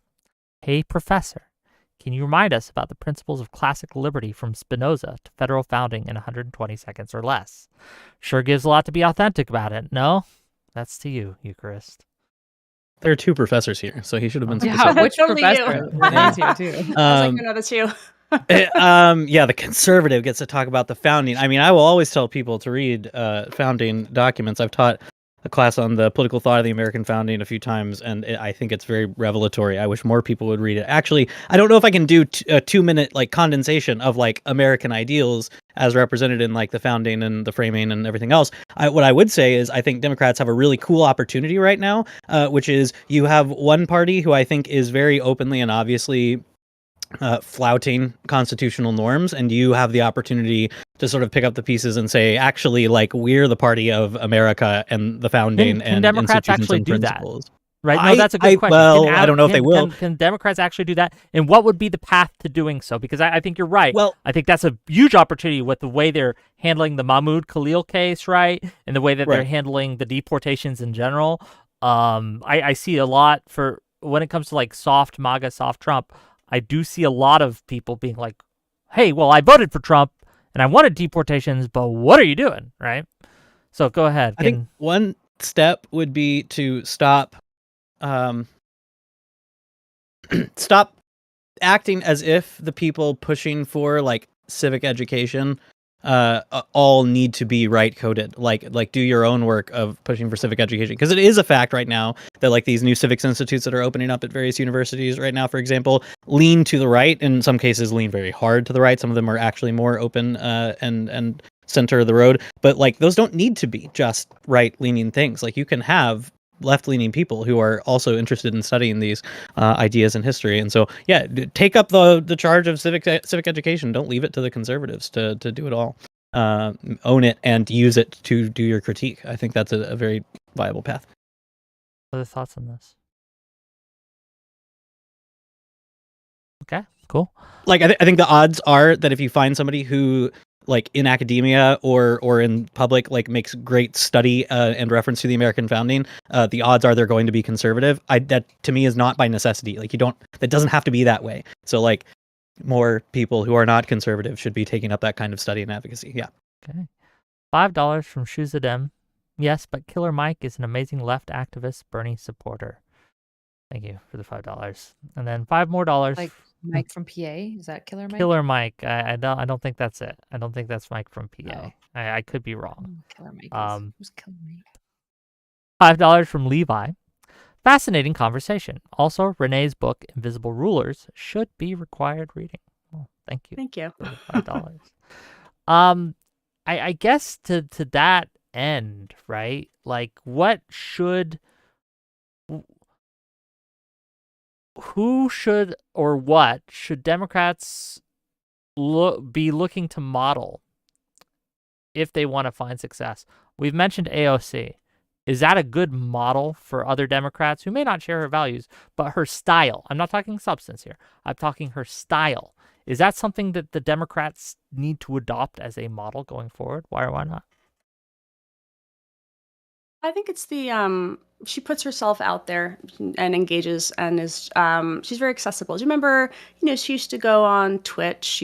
I remember watching her like make pasta one day, which I thought was sort of funny, just a random, these things where I think I'm probably like 15 years older than her, and it would never occur to me in a million years to like make pasta in front of people. Just this complete shift in how we think about presenting yourself professionally and communicating, and in what way you engage, in what way, like how you do it kind of casually from your car a lot of the time. Just I think that shift in unscripted moments that make people feel a connection is very different. There was this I'm trying to remember what the script even was. I don't recall what the specifics were, but people made sort of like a grid of all these politicians, these Democratic Party politicians who'd all been given the same camera and the same script. Do you guys know what I'm talking about? Yes, do, yeah, where they're What all like, was it? Do you remember what it was? oh my gosh, I know it was like they were saying the same like swear word, and they in were there. using They were curse saying the words, same- right? Yeah, exactly. yeah. And I don't If you have remember to what it script was. your curse words, It felt, Yeah, yeah, it felt so You're plastic. missing It felt so Yeah. plastic, but I know what you're talking about. Go ahead. Yes, Yeah. and clearly it didn't work because we don't even remember what the propaganda was, But so it's just this moment of teaching people. Like I recognize that this is not a thing that that if like going on video is like going live is not native to you, and it's not to me at all. Like I was not of the generation where like you did that. It was like weirdly narcissistic to take selfies. Like this was just not a thing that you did. And I think, and they're even, 15 years older than me. Right. And so it's a, teaching that like, this is normal now. You either have to have a new generation come up where it is normal for them and it's just organic and they just do it the way that she does, or you kind of like give them some basic coaching through it, but without the awkwardness of like, now you're going to say this curse word and here's your script and here's your camera and like this is how you're going to do it, because that is the opposite of what we want. So I think it's just explaining how to be a human on the internet. Yeah, I feel like Yeah. what happens so often in like elitist circles, this is like a common problem, even like the mental health field. I remember being like basically just getting my undergrad, working in a forensic lockup with boys who had offended, and my supervisor always complaining about her PhD students. Being like, oh my gosh, they just like don't get people. Like they're so trained and they have no idea like anything about people. And I feel like this is such a common problem, is that like the increasingly level of education people attain, and on general, the left tends to attain more education. In part, I would argue because the left pushed the right very hard out of the university, and then the right said, see you, which was stupid of them. But the more educated you get, it's like oftentimes what occurs is like a lack of understanding people. You get very, very, essentially you like need to touch grass, right? I would love to see, for example, a Democrat candidate just like try to spend even like 2 hours like somewhere out in Georgia with like construction workers, like sitting over lunch, like just chatting and hanging out. Because I think they just couldn't hang. Like I think they would be lame. Like I think they wouldn't know what to do, right? Like if they hear a swear word, they're like, oh boy, let alone like the word retard. Like they're like, oh my goodness, retard. That's such a, right? And it's like, that's like not even an eighth of the language that they would hear. And I'm not saying to the candidates, I think when people hear this, they're like, oh, you're telling me that like Ro Khanna has to start dropping like, the R word or like calling Hard things R, gay. retard, Yeah. right? So yeah. Yeah. Right. Or like calling things gay. And it's like, no, of course not. Of course not. But it shouldn't be like a shock to the system if you hear it. Otherwise, you have no understanding of average people, of working class people, of just of normal everyday Americans. And I think if you're so out of touch of that, I don't know how you'll ever, like, you don't want to get into the trip of a politician. And I think a lot of Democratic politicians and Republican politicians, that if you tried to turn on a camera at home and you're like Nancy Pelosi or Hillary Clinton, it would be the most skinwalker lizard people experience for like most of us, right? It would be like that moment. What's that like famous moment in like Japan where like they hold up bananas and they're like talking about, talking about bread, and they're talking about like the cost of bread and how to store it, and the politicians talking about this, and it's like obvious that they have no clue what they're talking about. Like they for sure have a person that they hire and pay to buy their bread and store it properly for them, and probably also feed them, right? And so I think part of the authenticity schism is going to be the education schism that we see, the elitist schism that we see, the professional culture schism that we see, and I think until we find a way to bridge that a little bit, where we like make a whole bunch of Democratic politicians just go to summer camp. I'm joking, but just like do something to insert them in the real world and just like make them exist there for a while to try to like figure it out. I'm a little bit worried about their ability to ever authentically read. Part of why AOC can do this is because she grew up as a server. She was a waitress. Like she's from this culture. She gets it. I really like go this ahead, idea. You, Chris, and Trace wanted in too. So go ahead, you, Chris. Yeah, I think the idea of like going and sitting with construction workers, this was the thing that made a really interesting book that for a while was like the Bible of the 2016 election work. It's The Politics of Resentment by Kathy Kramer, who's one of my professors at Wisconsin. She, in 2016, published this book where she had just gone to rural Wisconsin and had just gone and hung out at truck stops and diners and just asked these people what they thought about politics. It was just this huge sweeping qualitative study of just like, they're saying this about the people down in Madison, they're saying this about the university, like this, the percentage of people expressing some sort of resentment towards the cities and the amount of money they get. It just happened to come out mid 2016. Then Trump wins the election and everybody's like, oh, this explains it. And so she became this sort of darling of like NPR and things.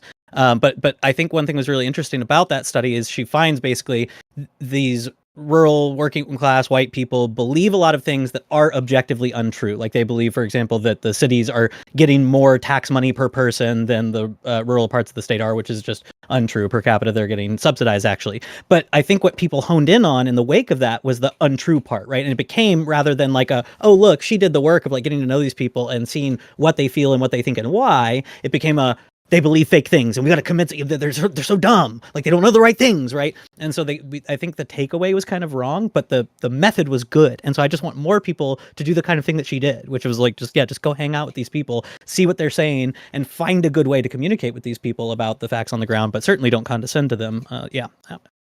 Trace, you wanted to get some thoughts on? Go ahead. You will very rarely hear me give Gavin Newsom credit. The one thing that I will give Gavin Newsom credit for is that on his new podcast, it is, despite I think many missteps he's made with it, it's really refreshing to hear a politician that high of a level just kind of chat with people about the nuts and bolts of politics. Like that part of it, I think, is surprisingly refreshing. And I do, if you look at the overall statistics, like a plurality of Democrats want the party to become more moderate. A majority of Democrats, as I recall, want the party to become more anti-establishment and more like, more populist, more aggressive, whatever. So if you had, I think that honestly, I don't like Bernie Sanders. I don't like AOC. I never have, but I admire them a lot. And I admire the way that they are seizing the populist moment and connecting with people and reaching out to people and building a movement and taking these things seriously. And I think that for any like young, ambitious moderates, someone needs to do the same sort of thing. And someone needs to be willing to break with Biden, willing to break with the party, willing to break with the core establishment group, talk with a lot of people, talk with a wide range of people, be like the sort of person. So Kamala, you could never, ever, ever picture Kamala having a good conversation on the Joe Rogan podcast. Like everyone was talking, should she go on Rogan? Should she not? Whatever. It was a lose-lose for her because she was so built for scripted environments that picturing her in a 3-hour unscripted conversation about who knows what is like this completely alien concept. And you need someone who doesn't do that. You need someone who can just like chat about whatever, who can talk about interesting things at length extemporaneously, who can dive down weird rabbit holes, who doesn't have every single word focus grouped, who doesn't have every single word scripted, who doesn't read from a script and say, oh, now we're saying the F word more? Okay, I'll say the F word more now. Like, you need people who step away from that and who are but just you need like... an institution that will allow them. I think a really big problem for a Democrat right now is that even if you're right? The Democratic Party, at least in like 2008 to 2016, even though they were still very stodgy, they were cool because they like took advantage of the nightlife scene. Like they were known as like the hedonic degenerates who would at least do like, lines of coke in the bathroom. Now Do more they're coke. not Okay, even cool. gotcha. Like they're genuinely, they're not even cool in that way, because I think the Democratic Party has become so risk averse, which I think is very much tied. Like when we call it purity culture, a lot of times what drives, I think, purity culture is fear, right? This fear of leaving other people out or offending people. And so I think a large part of what has to happen for the Democratic Party to have some resurgence is literally unironically for them to like grow a bit of balls. Like kudos to basically Gavin Newsom for basically doing something that's different. But also he's paying as a result of it, like massively, because he's not that real. And he's just constantly like blowing smoke up the ass. Like the problem is that the authenticity that we're seeing of him is being like, oh, you're this guy. We understand this guy. And so there's also this problem of the Democratic politician culture and personality that's emerged, where like the reality is that like I'm sure you've probably spent lots of time with politicians and politician staffers, and like everyone's kind of phony like that. You're expected to be. If you aren't, you're kind of fucked. And if you gave them more transparency, to be honest, I think it would be worse for a lot of them, because a lot of people would be like, oh, you suck even more than we thought. Like not only will the purity testers be mad because nobody's perfect in the way that we want them to be, but on top of that, every normal person would be like, you're weird. Like you're a weirdo. Like I can't picture myself getting a beer with you at all. And so I think part of what has to happen is that what transparency means in our culture, we have to realize is different than when it was 30 years ago. Because 30 years ago, people weren't getting like live updates from your Instagram. That was a level of transparency that wasn't even expected. And now it's like people are kind of wondering if you're hiding something if you're not giving them that. But on top of that, I think there's a lot of hiding and skeletons that Democrats, and probably, to be clear, I'm sure Republicans are just as bad. I just don't care about them at all and improving their branding. But there's probably a ton of skeletons in their closet. And so authenticity for them is lots of copium and lots of defensiveness and lots of blowing smoke up the ass and talking a good talk, because they could never get real for the life of them. Even in their own bedroom, they're still like calling their wife like Mrs. Newsom or something as they're like fucking her. Oh God, I don't look. We got to do a purge. I don't want to picture that scenario in any way, shape, or form. But like, I know you wanted to say something. Go ahead. Yeah. To respond briefly, I think that I hear you when you say you need a party that will let them. I don't think you do need a party that will let them. I think you need someone who says, screw the party. I think you need someone who's not actually waiting for permission. You need someone to be stepping up. Yeah, you need someone to be stepping up, seizing the moment, and saying, I am going to throw some elbows. I am going to tear some skeletons out of closets. I am going to make things uncomfortable for some of the people around me and some of the people who are used to this phony situation. Like, generational turnover happens by force. All these changes happen by force. People who have power don't just sit back and say, oh, you want power? That's so good of you. You're so noble. You want to do all of these things. Here, let me give it to you. It happens because someone wants it to happen. If you see problems, like the people who are causing the problems aren't going to come in, change their minds around and like sweep it all around. You need someone to step in and say, look, screw you all. I have something I want. I have goals. I have a vision. I have these things, and I'm going to sell it to enough people that you have to pay attention to me. So I have talked. How do you get funders to give them money? That's the next question. Because if you want to talk about stodgy, well, yeah, that goes into my question that I'm about to ask. It's kind of tied into this, right? Is to what level? Because I've talked to a lot of people who've worked within campaigns at this point, right? Who've done various levels of advocacy, fundraising, and working within the Democratic Party, both on the local and national level. One of the complaints that I hear, not usually on screen, but usually off screen when I'm talking to them, is they want to do some things, but there are staffers, there are donors, there are people in the institutions who they are, as you said, scared of. They fear them. They fear that they won't be able to do anything, like they won't be able to go in and bust heads and things like that, because there is this level of institutional blockage that will shit on them, right? And just crush them, and any kind of that authenticity in that way. How accurate is that? How accurate is that complaint? Are they simply just kind of like excusing their own stuff?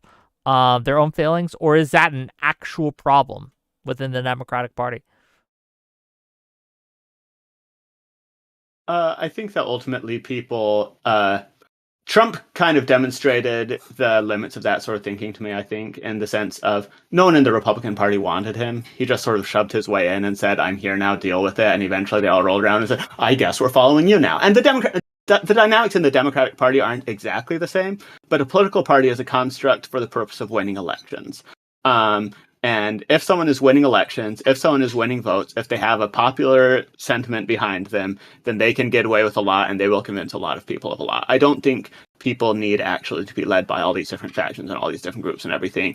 If they can show that someone is buying what they're selling, if they can build a power base, if they can become a force to be reckoned with, they can do a lot. And I think if people want to be bold, that option is open to them. San Francisco had Go ahead. San Francisco had like clubs, right? So there was like the United Democratic Club, which was the one that I was part of, which was like the moderate club, and then there were these other ones that were like affinity groups. So if you were LGBT, there was like actually a moderate LGBT and a progressive LGBT, and progressive meant like very far left. It wasn't like the national definition of the term.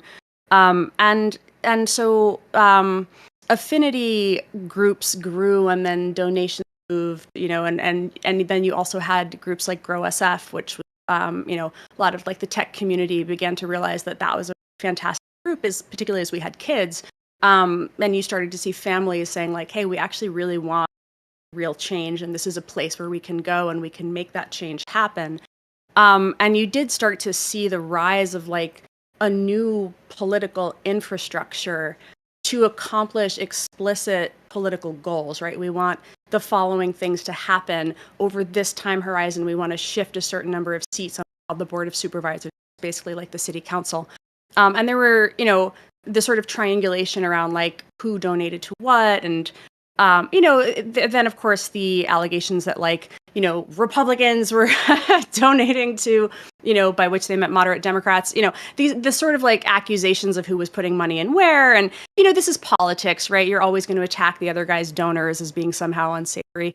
But, it was just this sort of interesting again, for me, like focusing much more on the local, but this microcosm of what you could do to build infrastructure to make change in a specific place with very explicit goals, like over a particular time horizon. And with really kind of the idea that if the existing party wasn't equipped to do the thing you wanted, you could build a different infrastructure and do it. And it was really like, now the meme is like, we can just do things, right? And that was exactly it. Like, we can just do things.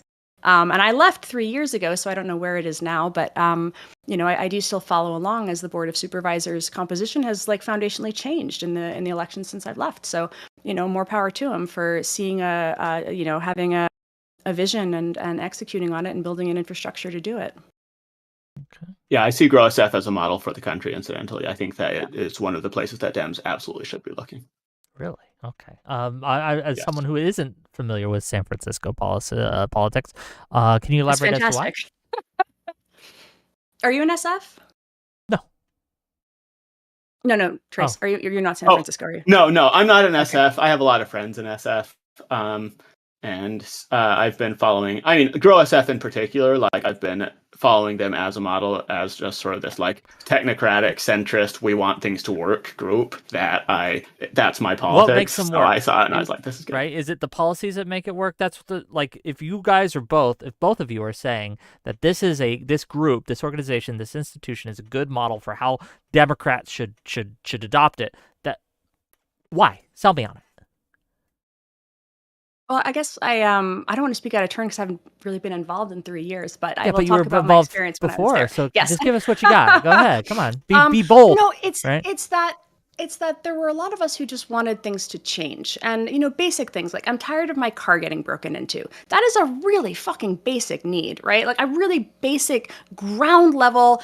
I would like my shit not to get stolen, right? I would like my kids not to have needles on the playground. I would like my children not to teach my 4-year-old to recognize hypodermics, like really basic stuff. And that momentum, that like that rage, candidly, that galvanized people around like we want we want an infrastructure of people who are going to move towards like just the idea that we will make this place a little bit better run. We are so tired of hearing why it can't be. We just want to have candidates who are going to tell us what they're going to do differently. And we want a politics of change. And we're going to build a movement of people who are really united around that. More importantly, we're going to bring in parents. So there's going to be like other groups that are going to start up, like SF Parents, which is going to really think about what we want the schools to look like, what we want the school board to, to look like. So you have not only the movements to think about the composition of the city council, but the movements to think about the composition of the school board. The movements to think about what propositions can go on the ballot, because again, in California, with a certain number of signatures, you can put propositions on the ballot. So what are the propositions that we would like to see to, to move? Again, I hate propositions. I think they're actually terrible. I think that representative government should be doing the work of devising propositions in line with budgets and good governance. But if this is what you have available to you, let's think about how we can use this to accomplish certain things that seem like completely impossible. Can we use it as a way to break through and to make something happen? Can we make change through the system that is available to us? And so you just started to see people who were unified around really basic, we would just like the city to be a little bit better run. And the machine politics, the machine movement that felt so entrenched, these politicians who had been in power for so long, where they would like rotate off after terming out and then come back, and we were like, how do we bring in new people? Where is the new DNA? How do we recruit people to run? How do we make it a thing that is, that is like cool, right? How do you make it something where you're like, people in tech want to be involved and want to be involved in changing the composition of the city? And I think it really became something where it was a galvanizing moment for people who were apolitical when they realized that they had agency and they could actually accomplish something. And again, maybe I have a perspective as somebody who is political, like in local politics, but I think that was what it really did. It showed people that you could build infrastructure, and over a period of about maybe like 8 years, 10 years, you could have a pretty significant shift. Yeah, and I would say, like, just to point to a few specific galvanizing issues, San Francisco had its school board, like, ending 8th grade algebra, questions about AP classes, ending merit-based. Yeah, I mean, it's one of my huge galvanizing issues. It's what the organization I founded is working towards. They were, like, ending merit-based admission at their top school, and so this group was able to get together and say, this school board needs to go. Here is why this, and this, and these specific, like, anti-merit ideological things. That was a really galvanizing thing in San Francisco. Same thing with like Chesa Boudin, what was it? Attorney. The district attorney for San Francisco, who just was not like prosecuting a lot of the crimes that people wanted prosecuted, was, not contributing to public safety in the way they wanted. They were like, yeah, we want to recall him. Also, here's why, this, and this. And again, just like these moderate kind of technocratic unifying things. We want to build more houses. We want schools that work. We want low crime. We want things that are bipartisan in support, that even in San Francisco, you might hear some things and be like, this is traditionally associated with Republicans, sort of, that they would be like, look, we are Democrats. We care about these things. We're not going down the crazy lane of Republicans, but these are things we care about.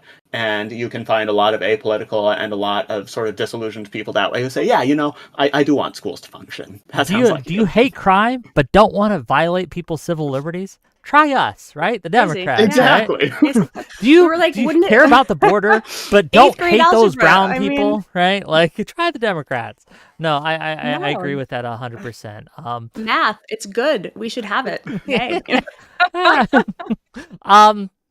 Man, I have so many problems. I don't want to solve math problems though. But let's go.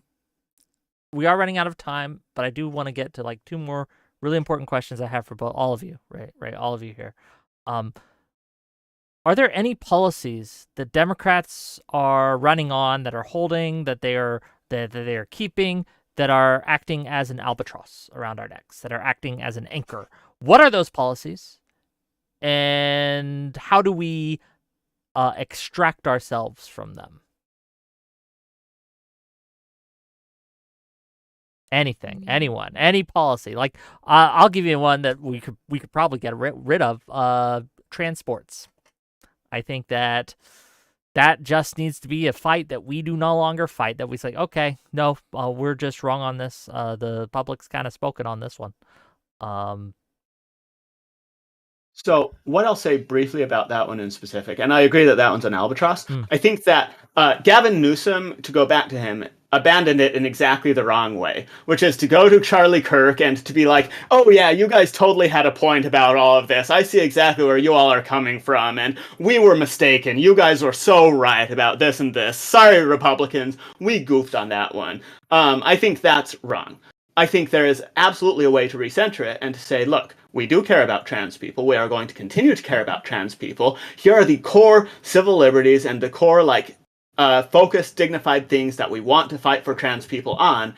However, we are not going to, we're not going to go full down every ideological line and say every ideological thing we must hew exactly to that. And I think, the sports issue is a good example of something that, within a unified pro-trans message, within a unifying, we are not going to abandon trans people, we're not going to throw them under the bus, but yeah, we are going to change some of these policies. I think that is a good example of what to do. But yeah, I think there's a right way and a wrong way to go about even things like that are the wrong side of an 80-20 issue.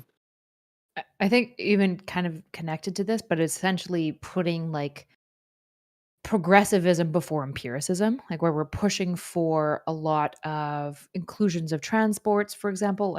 I'm very for including trans women as long as equitable play can be achieved, right? And I think the only way that we can figure out how to do that will be through good science, actually good non-biased science. And to be honest, I think the left has super failed trans people because we haven't been pushing better for good science, because the best way to help any individual group is through good science. I think we did a lot of bad stuff with our education system. I think it was laughable in a lot of ways. I mean, I'm a Canadian. I'm not going to lie. I would, now that I'm here in America, if we have kids, I don't want them to have your guys' education, at all, which is terrifying, right? Because the Canadian education system isn't perfect by any means. But the fact that education is such a paucity here. It's such a joke. It's so expensive. The standard for teachers. What democratic seems really policies weirdly low. around education do you think specifically, right? Because I understand what you're saying, but what are the specific policy positions that Democrats are running on or holding regarding education that you think, get it, toss it, right? I think increasing exclusion and lack of care for things like grammar, philosophy, the really core stuff, the really core unfun stuff, shifting towards all the soy shit, kids get participation awards, and if they don't want to do math because it's hard and sad, we pressure them less. BC and Canada recently instituted this new system where you can't be graded. You just get we're happy, we're very happy. They just have this bar system now, which is basically just worse grades. So all sorts of silly stuff like that. I think, for example, a lot of the sexual education classes, some of them I think we managed really, really well, and some of them I think that we managed really inappropriately. I think the tension that occurred between parents and the education system, where they were increasingly at odds with one another, is really bad. Just to name kind of a few. I haven't read up on the education system though, so I don't have more specific. No, you're fine. I was just curious if you had a policy that you were okay, this one, I hate this one, right? Let's get rid of it. Any other thoughts on this? Right? I'll touch that one really quickly, because I think, much per the point that I don't think we should give up, liberty and the origin of the country to conservatives. I also feel like we should not be giving merit and excellence to Republicans either. Yes. This is a hill I will die on, right?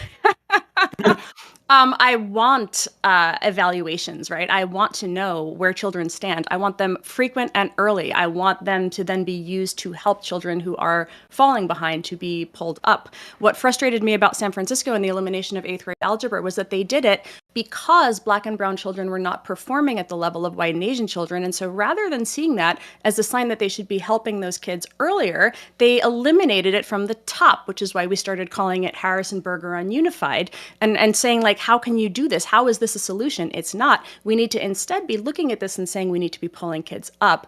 There were also these like weird expressed versus revealed preferences around charter schools that were very interesting, because the charter schools were unfortunately in many cases seeming to perform better. And so you would have charter schools in the city that, where people would say like, no, those are terrible, with waiting lists where, I remember getting my waiting list number for the lottery, and I was like, wait, 200. And I was like, okay, you're all on this list, And it's just these terrible. No one should join them. They're gonna take my spot in line. No, this was specifically for a bilingual charter. But it was these dynamics of like, how do we have experimentation? I think also questions around how do you meet both special needs children at both ends of the spectrum? How do we ensure that gifted children are receiving services? How do we ensure that children who are struggling to read are receiving services?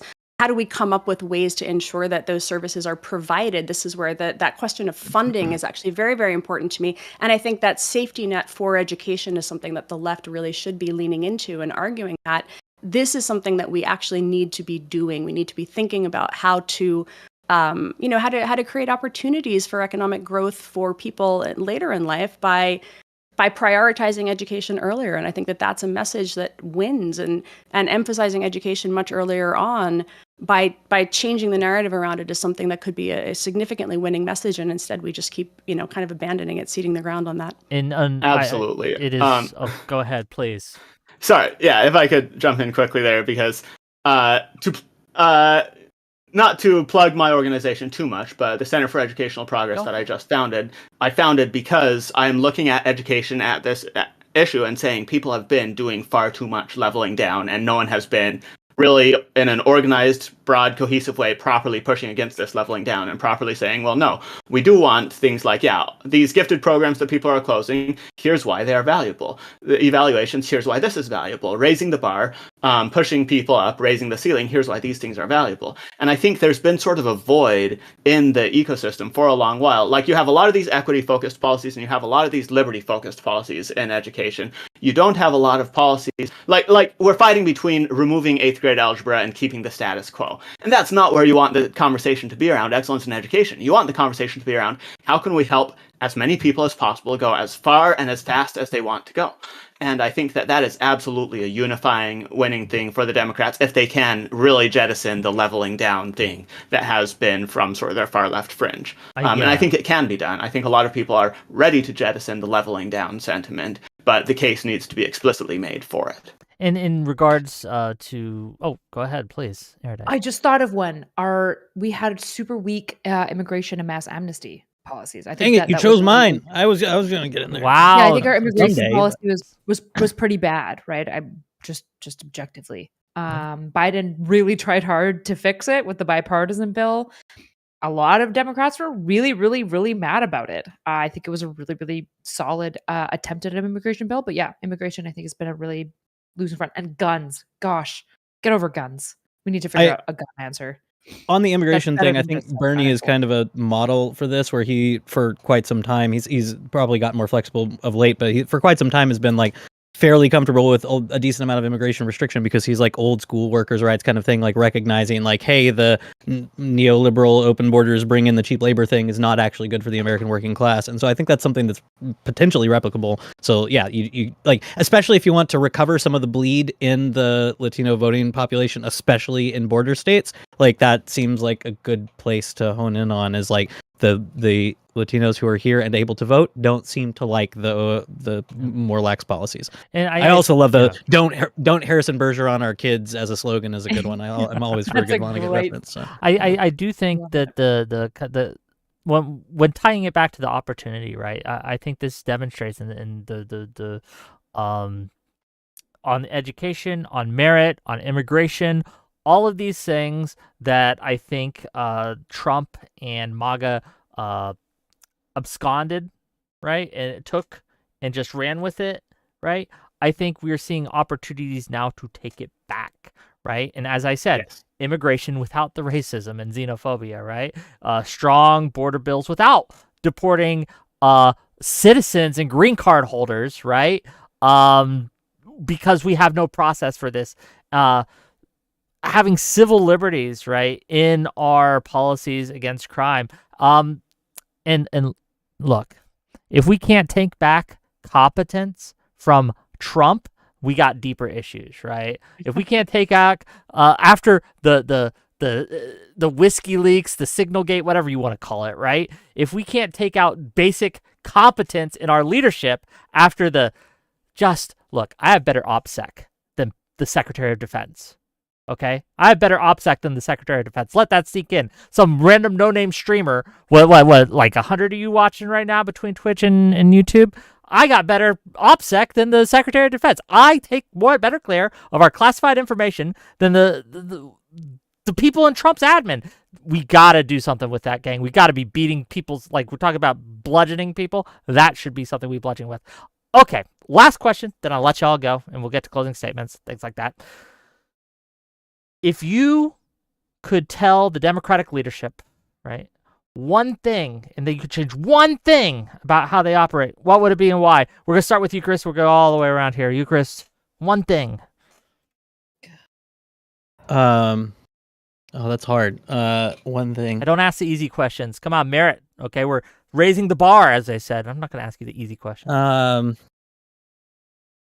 Yeah, I guess I like the go local recommendation earlier. Like, yeah, go get coffee with these people. Find somebody who voted for Trump who used to vote for Democrats and figure out why. But go local would be my. Okay, what do you think, Erudite? Be cool. Be more cool. Be chill. Like, Be more chill. unironically.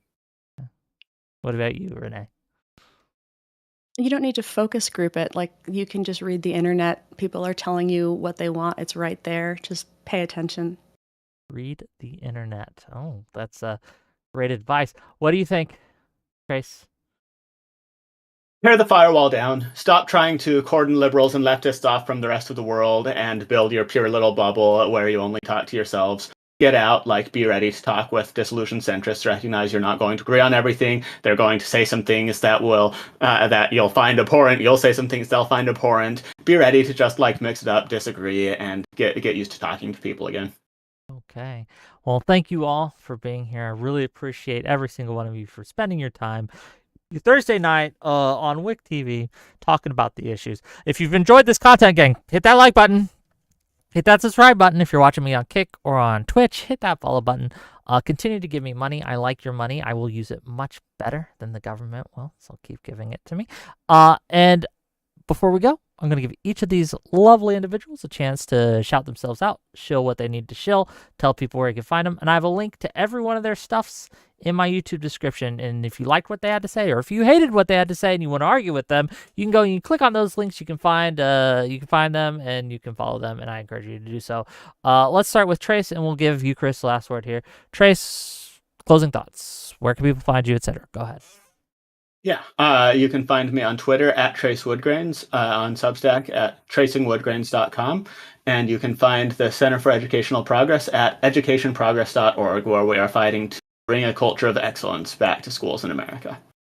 Okay, thank you for being here. I really appreciate you taking your time. Always a pleasure. Renee, go ahead. Yeah, I guess reneediresta.com. I have a newsletter also on Substack, on Blue Sky, and then I write a lot at The Atlantic and at Lawfare. Well, thank you for being here. Really appreciate you. Go check her out, okay? NotSoErudite. She'll be in the next group chat since she's at the Atlantic. I'm just gonna roll. Yes, exactly. I get added secretly also all the time, just like Jeff. Yeah, my name is NotSoErudite. You can find me under that everywhere. Erudite is spelled Erudite for those who are not sure. Yeah. Cool. Click my name. I'm not good at outros. Thanks for being here. Always a pleasure. Really like having you. And last but certainly not least, and look, my favorite right-winger, my favorite conservative. Okay, I'm just being real. But he sucks at bowling, just by the way. You, Chris, go ahead. True. Yeah, I appreciate the opportunity to be a token conservative. Speaking of Vonnegut references, I also write on Substack, everythingwasbeautiful.substack.com. And then you can find my other stuff from there. But yeah, just books and sometimes politics. I try to avoid politics on Substack because I yell about that enough on the internet and in my classroom. So mostly other things there. Okay. Thanks for having me. Well, thank you for being here. Always a pleasure. Wait, bye-bye, everyone. Bye-bye.